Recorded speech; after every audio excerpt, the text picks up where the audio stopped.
Joseph Gordon Coates, MC in Bar, served as the 21st Prime Minister of New Zealand from 1925 to 1928. Early life. Born at Ruatuna in Hukateri in Kaipara Harbour, New Zealand, where his family ran a farm, Coates took on significant responsibility at a relatively early age because his father suffered from bipolar disorder. He received a basic education at a local school, and his well-educated mother also tutored him. He became an accomplished horseman, although an accident left him with a bad leg for the rest of his life. The large Maori population of the area meant that Coates grew up proficient in the Maori language. Gossip suggests that before his marriage, Coates had 2 children by a Maori woman. He allegedly became engaged to Eva Ingle, a teacher, but her father forbade marriage on the grounds that the illness of Coates' father might prove hereditary. Eventually, in 1914, he married Marjorie Grace Coles, by whom he had 5 daughters. Early political career. Coates first became involved in politics through the Otamatea County Council, to which he won election in 1905. Later, from 1913 to 1916, he served as the council's chairman. He had previously distinguished himself as commander of the Otamatea Mounted Rifle Volunteers, and had a good local reputation. In the 1911 elections, Coates won the Kaipara seat, having stood as an independent candidate aligned with the Liberal Party. In Parliament he generally voted with the Liberals, and formed part of the group that allowed Joseph Ward to keep his position as Prime Minister. When Ward resigned and Thomas Mackenzie replaced him, Coates declined the offer of a ministerial position. Gradually, however, Coates distanced himself from the Liberal Party, primarily because of his strong belief in freehold for farmers, which the Liberals generally opposed.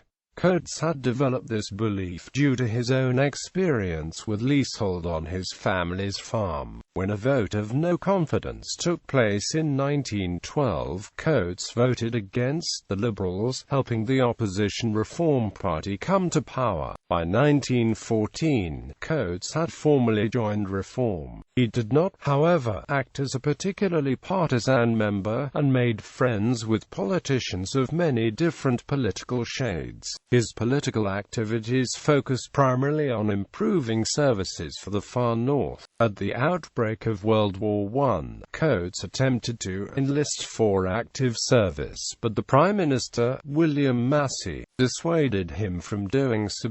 The Reform Party had only a tenuous majority. In November 1916, however, Coates finally gained permission to join up. He served with considerable distinction, winning a Military Cross and Bar. When he returned to New Zealand, many saw him as a hero, and on the 2nd of September 1919 Massey appointed him to Cabinet as Minister of Justice, Postmaster General, and Minister of Telegraphs.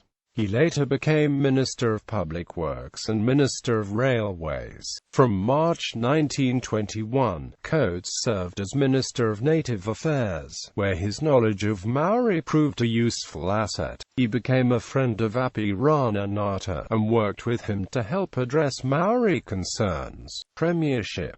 Coates' prominence gradually increased to the point where people saw him as a natural successor to Massey. When Massey died on 10 May 1925, Francis Bell became Prime Minister on an interim basis while the party debated its leadership. On 30 May 1925, Coates became Prime Minister, having defeated William Nosworthy in a caucus ballot. Coates' premiership was marked by an intention to develop the rural economy of New Zealand, from which he stemmed. To this goal, he dedicated a number of projects, such as the construction of the Kopu Bridge in the Coromandel Peninsula, which gave the local farmers better road access, and approving the construction of a Rotorua-Taupo railway, which had long been sought after by settlers living between Rotorua and Taupo to open up the district. While Coates had charisma and a reputation as a good administrator, he lacked skills in marketing himself to the public and in reading public moods.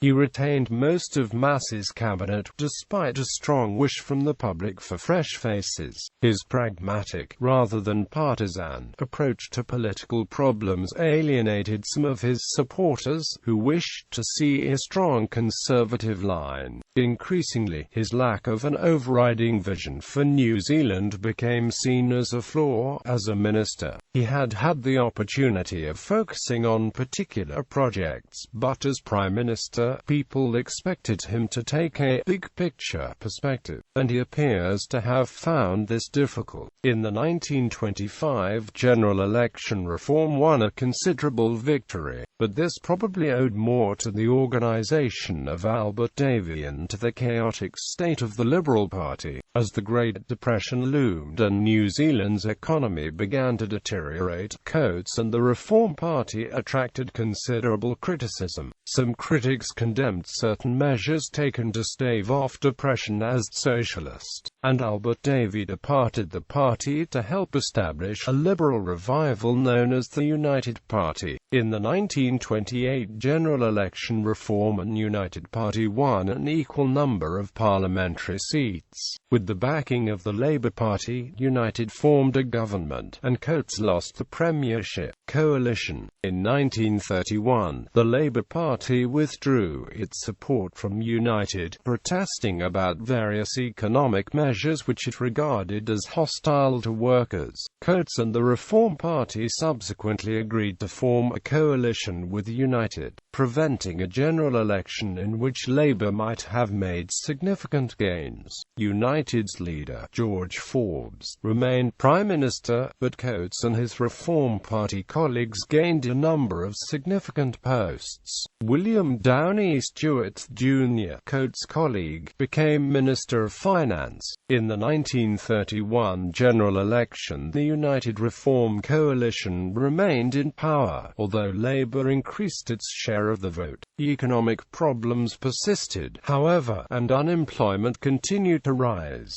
Coates quarrelled with William Downey Stewart Jr. over the government's response, and Coates himself became Minister of Finance. The Prime Minister, George Forbes, became increasingly apathetic and disillusioned, and increasingly Coates ran the government. Talk persisted about the emotional state of Coates himself. Rumours depicted him as drinking heavily. In 1935, he was awarded the King George V Silver Jubilee Medal. In the 1935 general election, the coalition suffered a major defeat, winning only 19 seats. Coates nearly lost Kaipara. The Labour Party, which had won 53 seats, formed its first government, and Michael Joseph Savage became Prime Minister.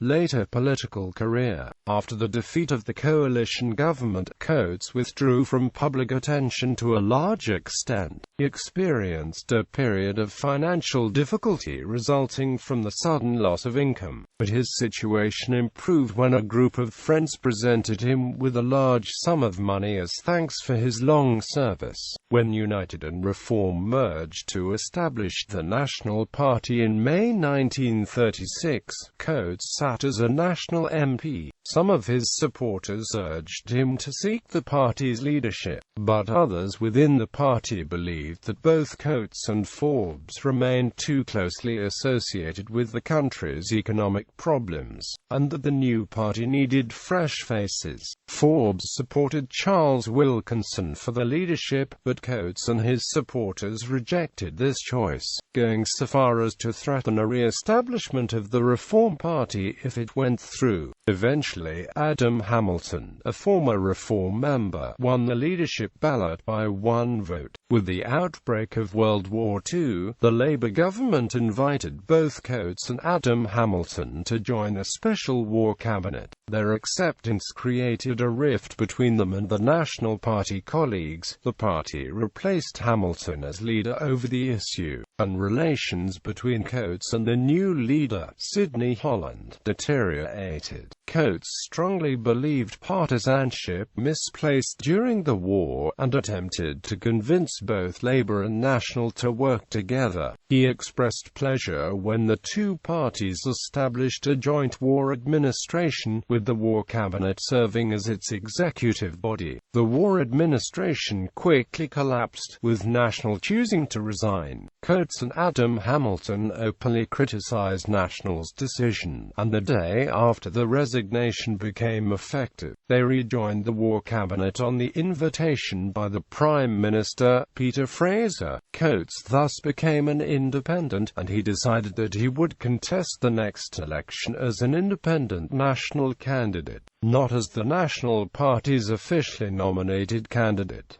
Coates' health, however, had begun to fail. He had smoked heavily for most of his life, and had also developed heart trouble. On the 27th of May 1943, he collapsed and died in his office in Wellington. The Labour Party eulogized him more strongly than did his National Party colleagues, although politicians from all sides of the House paid tribute to him.